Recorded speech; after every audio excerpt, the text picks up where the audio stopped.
Good day, dear listeners. I hope this day you are in a good mood. You're in a good mood to listen, to hear our words of wisdom today. I hope that you're okay, and even if you're not okay, I hope that you became okay. So, ngayon po, we'll talking about random things. We'll having our first podcast, and I hope you will enjoy listening. And kung hindi mo man ma-enjoy, I hope yung iba nating gagawing episodes is ma-enjoy mo. So today, we're talking about random things in life. So ano nga ba ang buhay, kadip? So we all know that life is so short. For the Bible says, for what is your life? It is even a vapor that appeareth for a little time and then vanisheth away. So life is so short para ma-stress ka, para malungkot ka, para magmukmuk ko dyan sa kwarto mo. Go out of your comfort zone, lumabas ka.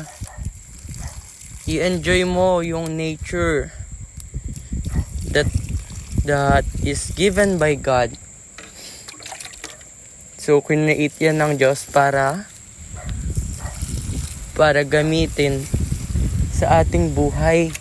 So, ayan, ngayon medyo mahangin dito kasi I'm watering plants and yun.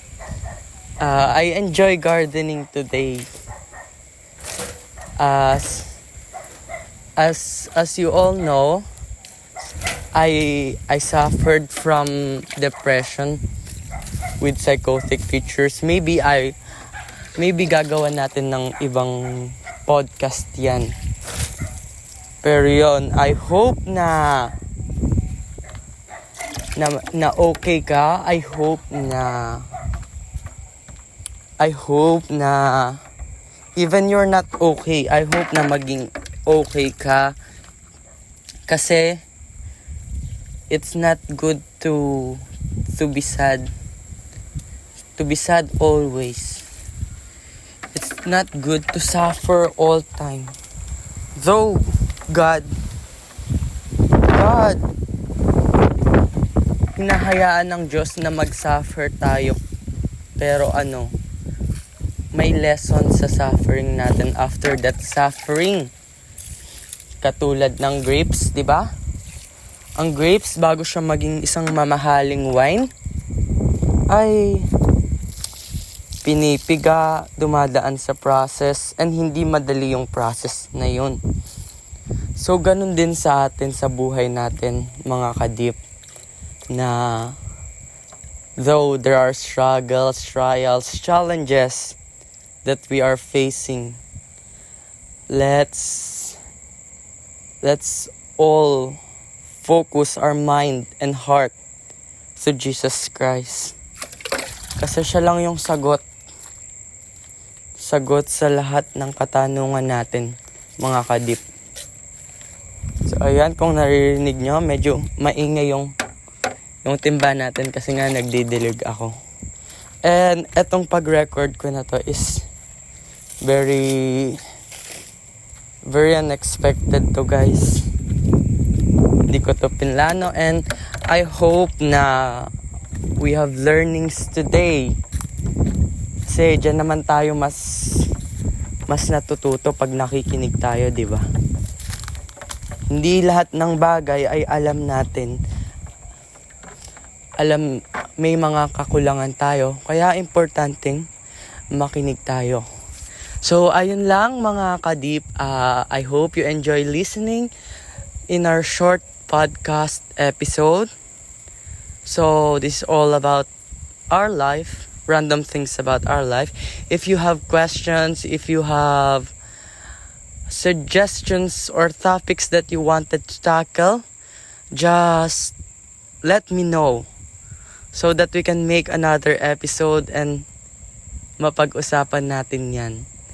And also, I'm open for collaborations if you wanted.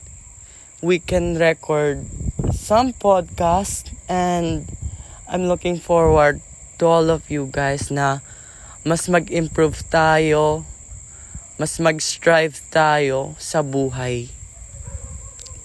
Yun nga, ang buhay ay hindi madali. It's full of challenges, struggles, trials. Hindi kayo iwan yan. But we are also assured na mas merong hindi nang iiwan sa atin. At ito yung Panginoon. So ayun lang guys. I hope my learnings, I hope you enjoy listening to this small podcast, small conversation for 6 minutes and plus. So I hope kung hindi ka okay ngayon, I hope na maging okay ka and I pray for your success and I hope na mas mapalapit tayo sa Panginoon. And I hope na wag kang sumuko sa buhay. So ayun lang Kadip. Thank you for listening and you can share this podcast to your friends, families and to all that are struggling in life. So maraming salamat sa pakikinig Kadip. So ito lamang. Salamat. Bye-bye.